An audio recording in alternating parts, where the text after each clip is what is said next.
At age 25, the thing that so dramatically changed my life was, number one, the discovery of a unique product that I could believe in. My mother taught nutrition, and she taught good health, so I was the beneficiary of that.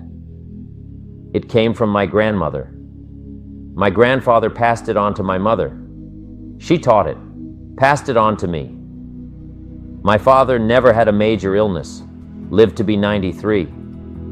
My mother extended her life, according to the doctor, at least 20 years. She should have died at least 20 years earlier than she did, simply because she stretched out those years by the study of good nutrition. I was an only child, and Mama studied and, mixed up all that stuff back then. She'd say, "Hey, me and Papa and her," she said, "drink this stuff. If it don't kill us, I think it'll help." And we're gagging down this stuff, and Mama taught all of that. But the payoff was so incredible. I passed it on to my 2 daughters. They've never been ill. They passed it on to their children. My grandchildren, they haven't been ill. The study of good nutrition, paying attention and being involved in the industry you're in, it's one of the best. So that's so important. Your personal philosophy, what you believe in, that's going to carry you into the next century. Let me give you now some of the early philosophies that changed my life forever. I heard one of them in my introduction. Some of these philosophies have lived with me now, all of these years.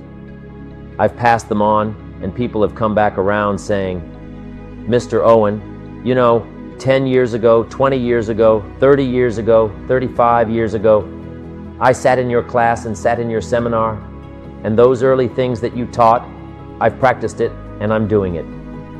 A man not long ago showed me notes he took 23 years ago, and then he had me sign those notes. He said, I've used these notes to develop my life, my personal life, and my business life. And when he took those notes, he said, I was 18 years old. So it's incredible. I'm so thankful for all these years. But now I want to pass it along to you, some of the philosophies that changed my life forever. Okay? If you're ready, say, I'm ready. Here's the first one. Profits are better than wages.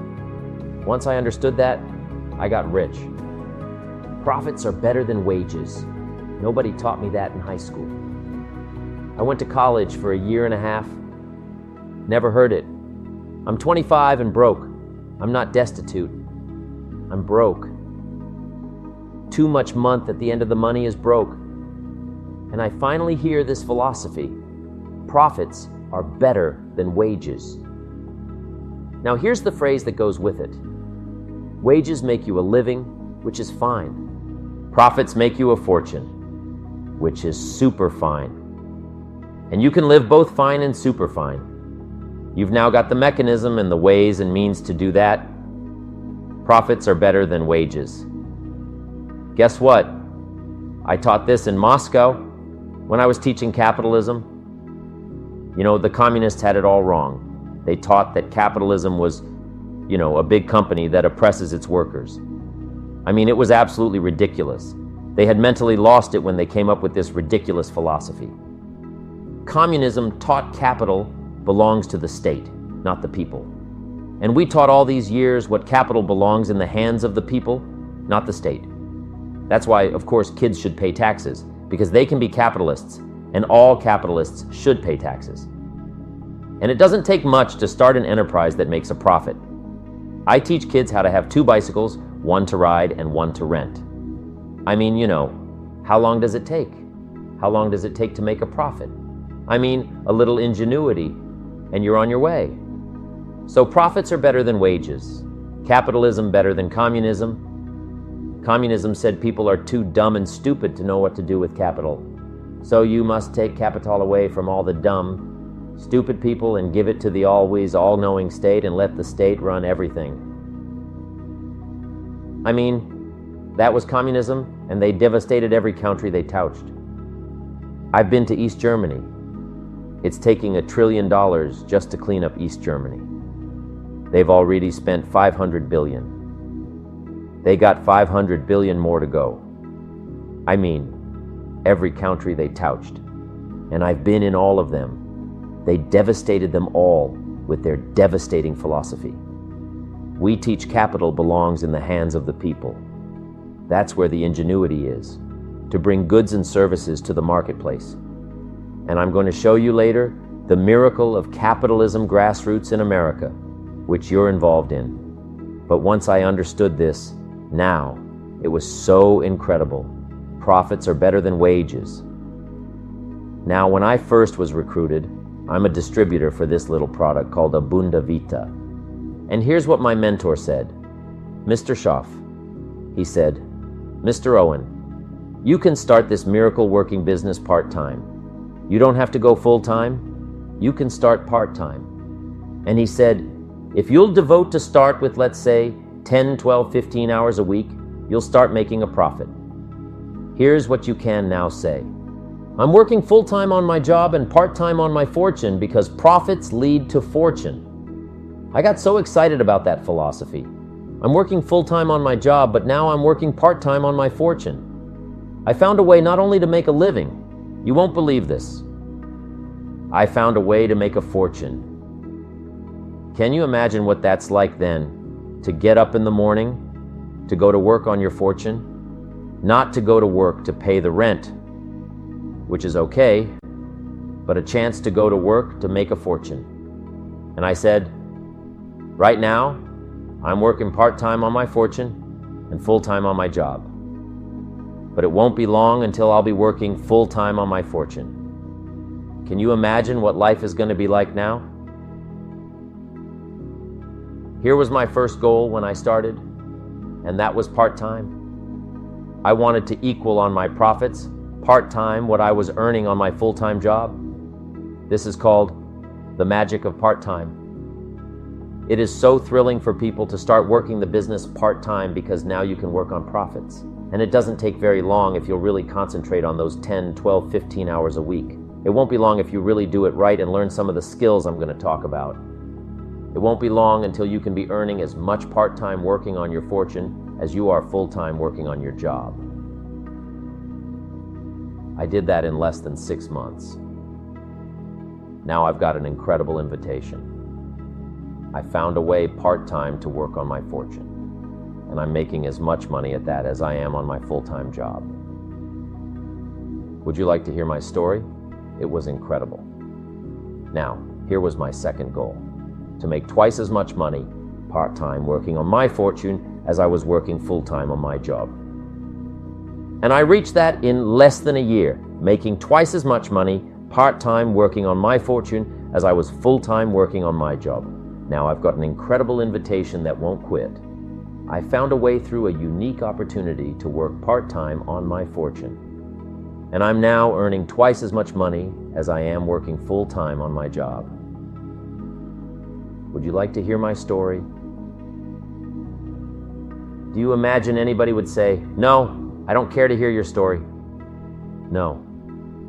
Everybody I said that to said, wow, yes. What are you doing? I said, I'm glad you asked. Let me tell you now. When I started making twice as much money part-time as full-time, here's my dilemma. I didn't want to go full-time. And why not go full-time? And the reason was because I didn't want to give up my electrifying story. Right? It was so powerful, nobody could resist the invitation to at least take a look. I didn't want to give it up. And I hung on for, I don't know how long, until it was, almost insane. Then, finally, reluctantly, I gave up my full-time job. What does it take to really change a person's lifestyle? Not very much. An extra $1,000 a month, I'm telling you, will drastically change most British families' lifestyle. And that's why part-time is so valuable, because it very quickly changes a person's lifestyle. And here's what the change in lifestyle does.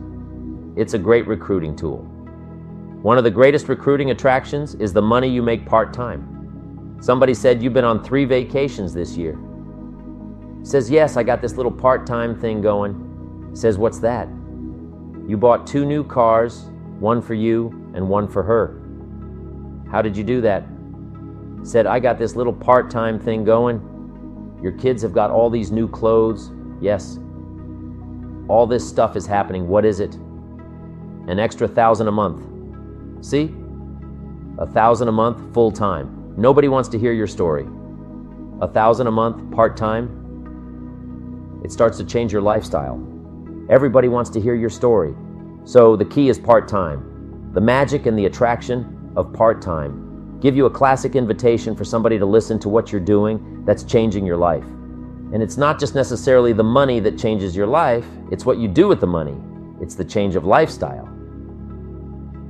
So part-time helps to change lifestyle, which gives you a classic invitation to look at what you're doing. That's how I started in network marketing, age 20. Here's the next one, philosophy that helped change my life. It's not what happens that determines your life future. It's what you do about what happens. All of us are in like a little sailboat. And it's not the blowing of the wind that determines your destination. It's the set of the sail. So jot this phrase down. It's one of the best to understand. Kids need to understand it. The same wind blows on us all. The same wind blows on us all. The wind of disaster. The wind of opportunity. The wind of change. The wind when it's upside down. The wind when it's favorable and unfavorable. The same wind blows on us all. The economic wind, the social wind, the political wind, the same wind blows on everybody. The difference in where you arrive in 1 year, 3 years, 5 years, the difference in arrival is not the blowing of the wind, but the set of the sail. And that's what learning is all about. To set a better sail this year than last year, to set a better sail. The first 6 years of my economic life, I wound up broke. Second 6 years, I wound up rich. You say, well, the Democrats must have finally gotten power. No. It was not a political change. Here's what changed the second 6 years of my economic life. It was my philosophy that changed the set of the sail of better thinking, correcting the errors of the past, and picking up new disciplines for the future. That's all I had to do at the end of the first 6, correct the errors of the past, and then pick up some new disciplines for the future. And my total life changed. The second 6 years were totally different than the first 6 of my working life. And guess who can do that? Anybody. Now, you can keep on the same path for the next couple of years as you have the past 2. But if you wish to, and maybe everything's okay for you and you don't need to, but if you need to make some changes, I'm telling you, you can start doing it today so that the next 2 years will be drastically different than the last 2. And anybody who wishes to do that can. And you can do it between ages 40 and 43. You can do it between ages 13 and 15. You can do it between ages 60 and 62, any 2 years. Any 5 years that you wish to drastically change from the previous 5, you can do it if you wish to. Now, this isn't written. This is not a law. Here's what it's called: opportunity. But if you don't know, you can change. If you don't know, you can drastically change your income, change your future, change your health, change your marriage, change everything. If you don't know that, some people then go year after year after year after year not making much change simply because they didn't get to the class, they never read the book, they never went to the seminar, they never made the discovery. They didn't seek for the knowledge of how could I make my life better. And if you just rock along, I'm telling you it's okay. Anybody can live any way they choose. But I'm here to tell all of you that if you wish to, it's possible to make the next 3 years totally different than the last 3. And all you have to do is just a few things. So have you got that one? Now, it's not the blowing of the wind that determines your income. It's not the blowing of the wind that determines your fortune. It's the set of the sail. And that's why we gathered here today. Maybe I've got some ideas that'll help you with a couple of little things about setting the sail of your thinking that might drastically give you multiplied more benefit the next 3 years than you've gotten in the last 3. So it's not what happens. What happens happens to everybody. Chevron years ago brought me in to talk to management. They said, "Mr. Owen, You travel around the world, and you're fairly knowledgeable. What do you think the next 10 years are going to be like? I said, gentlemen, I can tell you I do know the right people. So they all leaned forward and listened carefully. And they said, gentlemen, the next 10 years are going to be about like the last 10 the next season after fall is. I promise you that's not going to change. After day comes night. I promise you that's not going to change. Here's how the last 6,000 years reads. If you want to make a note of Jim Rohn's vision of history, the last 6,000 years, here's how opportunity mixed with difficulty. And if we're around another 6,000 years, it's going to read like that looks like for the next 6,000 years, opportunity mixed with difficulty. Now, sometimes there seems to be more opportunity than difficulty, and then sometimes there seems to be more difficulty than opportunity. But the mix isn't going to change. After expansion comes recession. But after recession comes expansion. Not to think so, see is naive. And once you've got just a little of this stuff settled, then you know exactly what to do. You know exactly what to anticipate so you can be ready. Now here's the next one. And I heard it in my invitation. Here's what it says. For things to change, you have to change. I was hoping the government would change, and taxes would change, and economics would change, and my boss would change and be more generous. I wished for everything to change. And my teacher said, no, Mr. Owen, for things to change for you, you have to change. Don't wish it was easier, wish you were better. Once I understood this altered the course of my life. Don't wish it was easier, wish you were better. And here's the big one. Don't wish for fewer problems. Wish for more skills. You don't need fewer problems. You simply need more skills. Don't wish for fewer challenges. Wish for more wisdom. Accept the challenge because you can't grow without a challenge. You can't get rich without a challenge. You can't fly without gravity. You have to understand the challenge. But that's the key, is to now develop wisdom to overcome the challenge. Don't wish for fewer challenges, but more wisdom. And then here's one more philosophy to help change my life forever. You can do the most remarkable things, no matter what happens. Humans can do the most remarkable things, no matter what happens. Philosophies that change my life. Here's one of the big philosophies I learned in network marketing. It's called the law of averages. If you do something often enough, a ratio will appear. Key phrase, if you do something often enough, a ratio will appear. It's amazing. It's uncanny. In baseball, we call it batting average. If you talk to 10 people, one says yes. Now the ratio has begun. 1 out of 10, talk to 10, get 1. Here's something interesting about the law of averages. Once it starts, it tends to continue. This is colossal information. Once a ratio starts, it tends to continue. If you talk to 10 and get 1, sure enough, chances are excellent. If you talk to 10 more, you'll get another one. Talk to 10 more, you'll get another one. Now you can compete. If you can only get 1 out of 10, you can compete even with somebody that can get 9 out of 10. If you've been here a long time, you can get 9 out of 10. I just joined. I can only get 1 out of 10. If we have a 30-day contest, I will beat you. Say, well, how could you beat me? Here's why. During that 30 days, you talk to 10 and get 9. I talk to 100 and get 10. I beat you. Isn't that clever? This is clever stuff. And I do it for 2 reasons. I sincerely wish to win, but I do it for another very sincere reason. I wish for you to lose. And that's noble on my part. Here's why it's noble. You learn more by losing than you do by winning. So I wish to give you that experience. Now here's how I do it. Once I understand the law of averages, when I'm new, I make up in numbers what I lack in skill. I make up in numbers what I lack in skill. Now, who can do that? Anybody that's ambitious, anybody with a little ingenuity, anybody. Doesn't matter. Now, here's one more. The law of averages can be increased. You get 1 out of 10, talk to 10, get another one, talk to 10, get another one. The 4th time you talk to 10, you get 2. Why would the fourth time you talk to 10, you get 2 instead of 1? You're getting better. You're getting better. And who can get better? Anybody?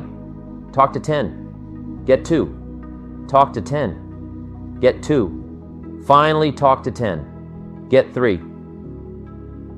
I finally got up to about 3.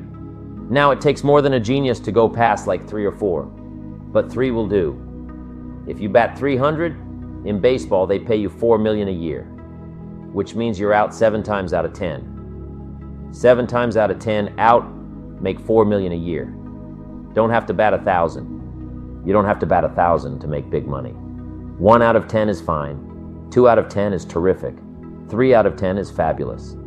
Some particular incredible genius might get 4 out of 10, but 3 out of 10 is sufficient to make you rich beyond your wildest imagination. This is how I went after my friends, neighbors, and relatives when I first started recruiting. I said, look, I've got a new business, and I'm getting about 3 out of 10 to join, and I don't mind you just come to the meeting and be one of the 7. And so it's not important to me that you like it. It's not important to me that you join. It's certainly not important to me that you buy. It's just important to me that you listen. One of the reasons I want you to hear the story is because a year from now, if I'm doing well, I don't want you to say, how come you never picked up the phone a year ago? I never got a letter, never got a call. You call me a friend, you're making all this money. You never picked up the phone, so I don't want that to happen. So for 2 reasons, I want you to see what I'm doing, so that a year from now, if I'm doing well, I can say, I gave you the opportunity, but also, just as a favor, come and be one of the 7. It doesn't matter to me if you buy or join, but I need 10 to get 3. And if you're one of the 3, wonderful. If you're not wonderful, it might matter to you. It might matter to you, but it doesn't matter to me now. It matters to me because we're friends, but it doesn't matter in terms of my averages. So if you decide to get rich, just learn the law. Now here's the second law that changed my life forever. In network marketing, I learned the law of sowing and reaping. And in the law of sowing and reaping is also the story of the law of averages. Jot this down. The story of the sower comes from the Bible. I'm an amateur in the Bible, but this is such a useful story. Here's what the story says, and take the notes, because the drama is in the details. The sower was ambitious. Evidently, he was ambitious. When you read the whole story, you'll conclude, yes, this was an ambitious sower. Here was number 2. He had excellent seed. The sower who sowed the seed had excellent seed. And the excellent seed can be an excellent opportunity, an excellent product, an excellent story. So we've got an ambitious sower with excellent seed. But now here's the rest of the details of the story. For your information, for the drama of your life, so you can understand things better.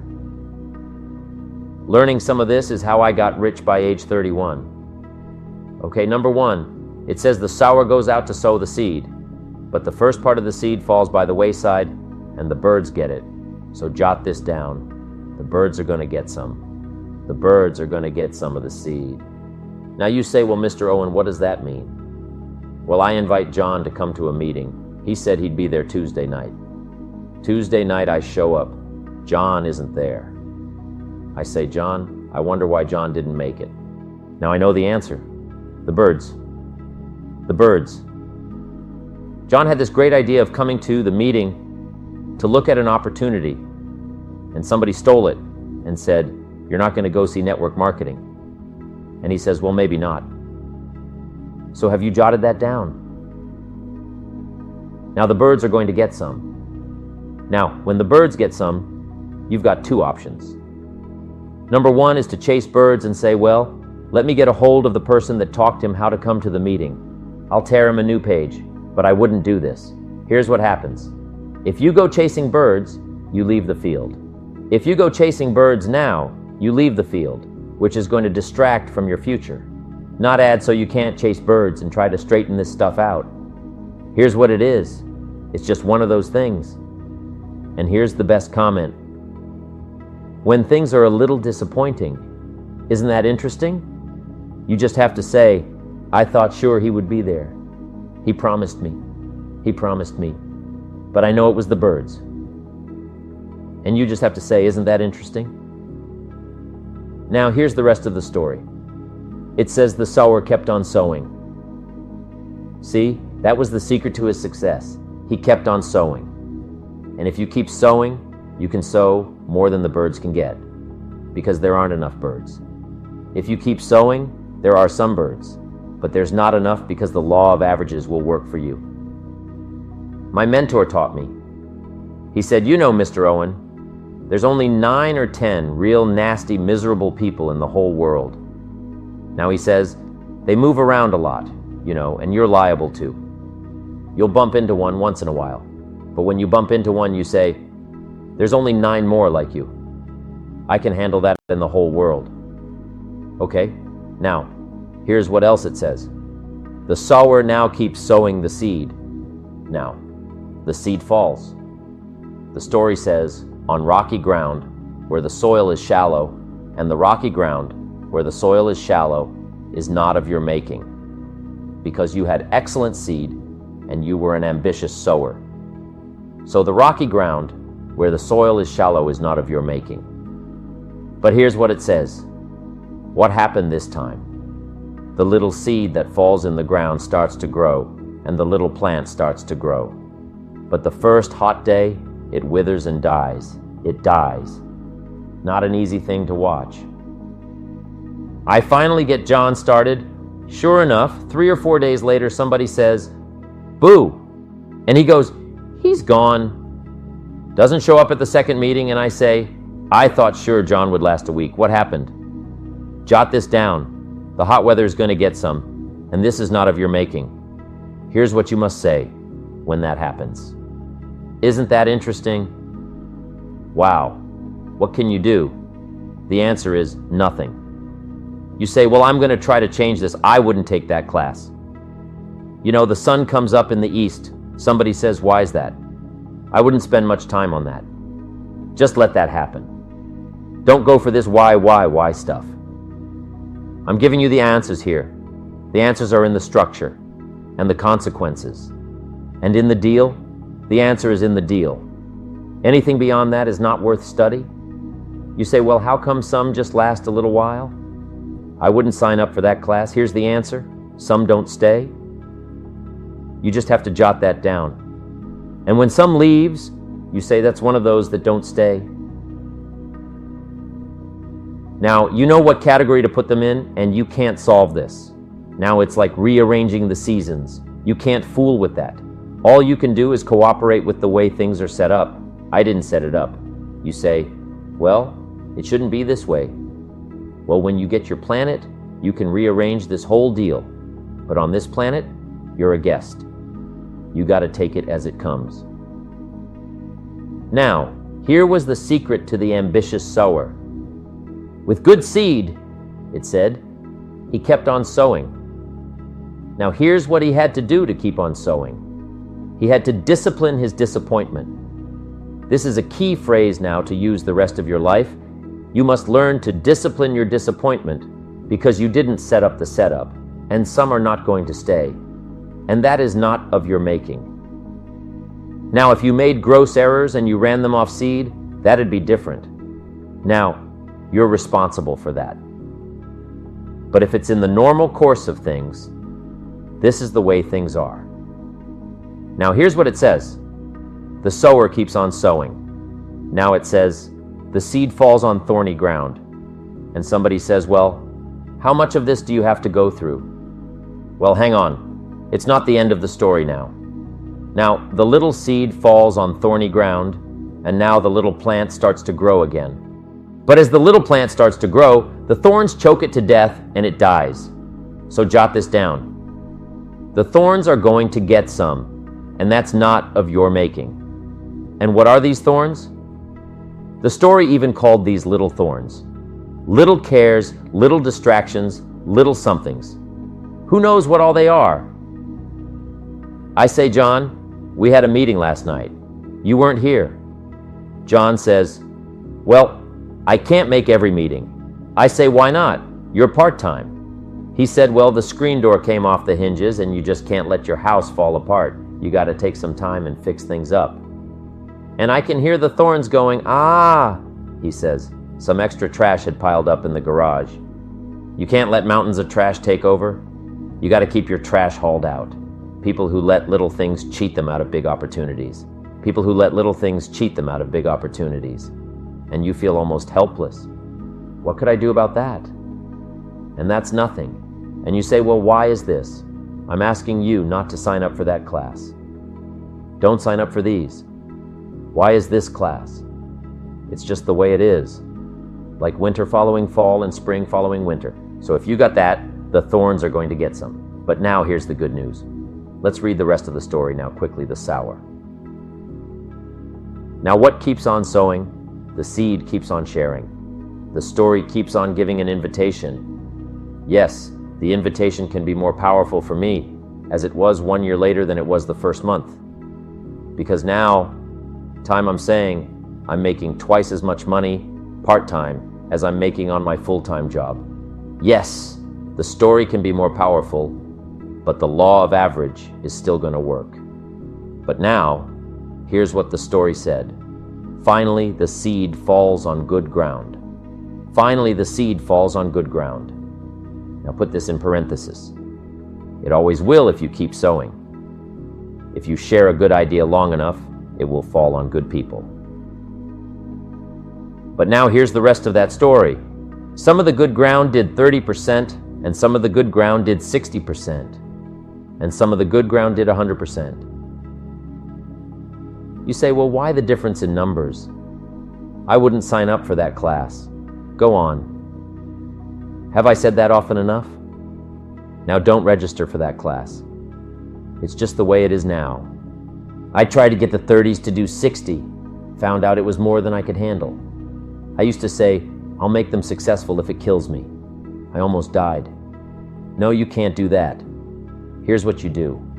Let the 30s do 30 to the best of their ability and keep doing 30 because that's how they build their lifestyle and get what they want out of life, and let the 60s do 60 and let the 100s do 100s. Now, how can you get some to do 100%? You got to go through all these experiences and you got to talk to all these people. Let me quickly give you now a list of the skills that changed my life forever. Developing a new philosophy that I could do it in my network marketing experience now led me to developing new skills. Right. I knew how to milk cows, but didn't pay well.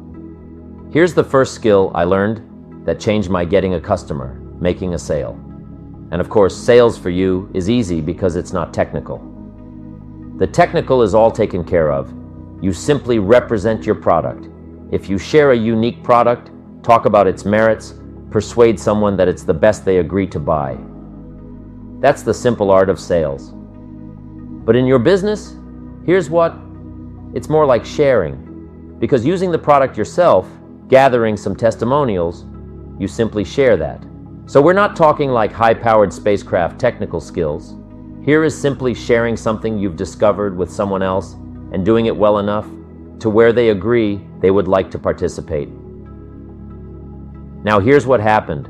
When I learned sales, it multiplied my income by 5. Now it didn't take that much because I wasn't doing that well in farm country, but it did multiply my income by 5. Sales, getting customers, laying that incredible foundation for an entrepreneurial career. So now I've got 2 skills, milking cows and making sales. Here's the next one I learned that changed me forever. And that's recruiting. Introducing the business opportunity to new people, learning how to give a good invitation, learning how to give 2 kinds of presentation, formal and informal. And the third part of recruiting, of course, is following up. Once you start a new life, now you've got to take care of it like a new mother would take care of her baby. You don't start a new life and abandon it. You start a new life and nourish it like a mother and protect it like a father. You got to be both mother and father to a new person. Nourishment ideas like a mother protection help defend your new life against the encroachment of outside voices that would try to talk them out of it. So you've got to be mother and father. in this art of recruiting. We call it being a sponsor, and being a sponsor is like being a bridge, helping somebody from darkness to light, from skeptic to faith, from not knowing to knowing, from no confidence in themselves to starting to gain confidence. You're the bridge that helps people, from the shadows to the sunlight. It's one of the most exciting positions to occupy in all of the network marketing industry is the bridge. Helping people, crossing the bridge out from discouragement into recognition, being this bridge, that's what the recruiting magic is all about. You've got the answers. They've been looking for the answers. You've got the answers and you help them cross this bridge. You see something in them before they can see it in themselves. You assure them that it's possible to be more than they are. Therefore, they can earn more than they've got, have more than they possess. This is one of the great arts in the world. And here's what's exciting about this art. It pays big money, because now you operate a unique philosophy taught first in the Bible. John Kennedy taught it in his inaugural speech. Zig Ziglar's got one of the best ways to put it, and that's the secret to wealth. The secret to wealth and fortune first taught in the Bible because the question was asked, how can we achieve greatness? Great wealth, great power, great influence, great recognition, great self-esteem. How can we achieve greatness? The master teacher was asked, and here was his formula for achieving personal greatness. He said, find a way to serve the many, for service to many leads to greatness. For those that are interested, some people aren't interested, but for those that are, service to many leads to greatness. Someone says, well, best I can do is just take care of myself, which is okay, but it doesn't lead to greatness. Somebody says, I got enough bills on my own. I can't worry about someone else's bills. That's okay, but it doesn't lead to greatness. Greatness is helping people pay their bills. You forget about yours, because if you help enough people pay theirs, yours disappear. Help people with problems, your problems disappear. The key to greatness, the master teacher taught, is finding a way. Now, a lot of people would like to serve many people, but they don't have a way. And what's exciting about you and your business is you've now got the way. Whether you use it or not, it's up to you. Whether you cash it in or not is up to you. Whether you make a fortune or just a little, that's all up to you. Each person's ambition. It's called the same marketing, the same product.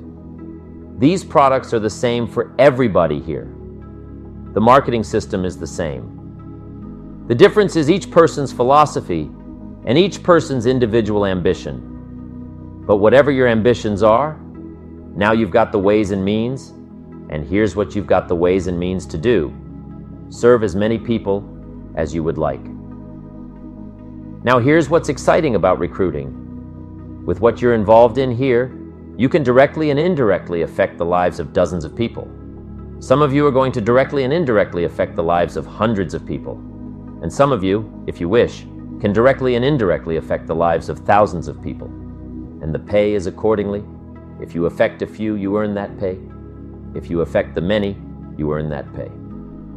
But the secret is found in the Bible. Service to many leads to greatness. Now, John Kennedy said it in his inaugural speech. Here's what he said. Don't ask. Don't we wish? That was the current political philosophy. Where is John Kennedy and his philosophy? John Kennedy said, don't ask. That's important if you understand philosophy. He said, don't ask what the people can do for you. Don't ask what the country can do for you. Don't ask what the government can do for you. That's not how you get rich. That's not how you have high self-esteem. That's not how you get trophies to put on the mantle above the fireplace. Asking what the people can do for you. Don't ask, he said, what the people can do for you. But ask, what could I do for my country? And the country means the people. What could I do for the people? I want trophies. I want recognition. I want high self-esteem. I would even like a chance to make a fortune. John Kennedy says it's easy. Don't ask what the people can do for you. but ask, what could I do for the people? Could I directly and indirectly serve many in my country? And now that you are participating in this program, the answer is yes. Now, Zig probably said it best. Zig's got some great stuff. Zig and I have been good friends for a lot of years. Zig says, money isn't everything, but it ranks right up there with oxygen. Zig, you're right.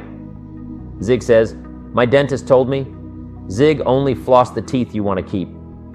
You know, forget the rest. But here, Zig is famous for this.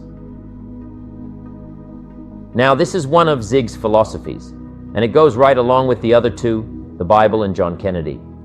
Here's what Zig says. If you help enough people get what they want, you can have everything you want. If you help enough people get what they want, you can have everything you want. Now, wanting everything you want, we call that self-interest. But it's okay to have self-interest if you do it in a positive way. By helping enough people get what they want, you can have everything. Now, you can accomplish all that by learning this next skill called recruiting. And I learned it, and it made me fortunes. So now I've got 3 skills: milking, cows, making sales, and recruiting. Here's the next skill I learned that paid big money: organizing. Once you got a few, get them to work together. See? And that's magic. Getting people to work together is magic. Now, yes, it's challenging. Like having several members of your family, getting them to work together is challenging, but it's magic when it happens. But everything magic is challenging. Just gotta jot that down. Everything magic is challenging, but once you figure out the challenge and go for it, then the magic occurs. Let me tell you how magical people working together is. Let me quote the Bible again. It says, if 2 or 3 agree on a common purpose, nothing is impossible. Just try that on for your mental size. If 2 or 3 agree on a common purpose, nothing's impossible. Everybody's looking for a challenge. Here's what I teach, especially the kids. Here's the best challenge in the world. Let's go do it. Not you. Go do it. Let's go do it. If 2 or 3 of us decide on a common purpose to do it, nothing's impossible. Incredible. Working together, organizing now. When everybody's an independent, now it's a little more challenging, like having kids. They've each got their own opinions. They've each got their own ambitions and desires. It's challenging. You've got a variety, but that's what makes life the variety. And it is, in your business, it is challenging getting people to work together. It's like herding cats. You know, sheep are easy. Sheep are easy. But you gotta try cats herding cats. But if you can possibly get it done, the power is so immense when you get people to work together. Here's one of the powers of working together: shared testimonials. If I've got somebody new and you're there and I'm there, I give them my testimonial. You give your testimonial? Maybe what tips the scales in getting me a new person is not my testimonial, but my partner's testimonial. Somebody I'm working with, their testimonial got them. Shared testimonials are so powerful. That's why getting working together is okay. Is powerful. Now, working by yourself is okay. All this stuff is okay. Everybody needs to know, though, where are the advantages? And these are some of the advantages. I learned to organize, paid big money. Here's next. I learned communication, how to conduct a meeting. I learned identification, logic and reason, attack and confess solution. Simple deals on communication wasn't easy for me at first. I stood up to give my first presentation. My mind sat back down. Right, y'all been through that. Opened my mouth. Nothing came out for a while, but here's what I did. I did it again. Just jot that phrase down. I did it again. That's the secret to how I got here. 35, 40 years later, it's how I got here. I did it once. It was uncomfortable. That first presentation was so lousy, if I hadn't have been doing it, I'd have gone home. It was not that good.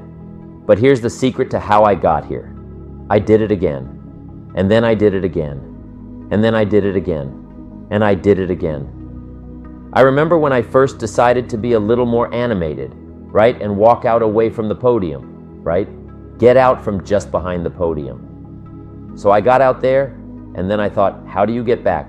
Whoa, I'm stranded out here. Remember those times? Doing something for the first time? But you learn quickly in your business, right? In your business. The guy stands up to give his first testimonial, and he's so nervous, he forgets his own name. Right? And 30 days later, he wants to give a 3-hour testimonial, right? You hardly get him off the stage. So learn communication, how to affect other people with words. That's the greatest art in the world, to learn how to affect other people with words. Key phrase, don't be lazy in language. If you learn to use the gift of your own language wisely, it can make you a fortune and build an incredible life. Here's 3 other things I learned. 1 is to training people how the business works. And then I've used another word called teach. Train and teach. And only to say this, training people how the business works. Teaching is how life works. Because here's what all of us need for the 21st century. Business skills and life skills. The life skills are leadership skills. The life skills are learning how to set goals. Now here's the ultimate skill to learn that can transform your life and the life of whoever will. The ability to inspire. Inspire means help people to look up a little higher than where they are and wish they could get there, and inspire them that it's possible. Here's how we inspire by our own testimonial. If I can do it, you can do it. Here's how else we inspire by others. Testimonial. If they can do it, Mary, you can do it. Getting people to see themselves better than they are. Getting people to see themselves richer than they are. Getting people to see themselves more capable next year than they are this year. Getting to see themselves in the future, to help both your kids and your people.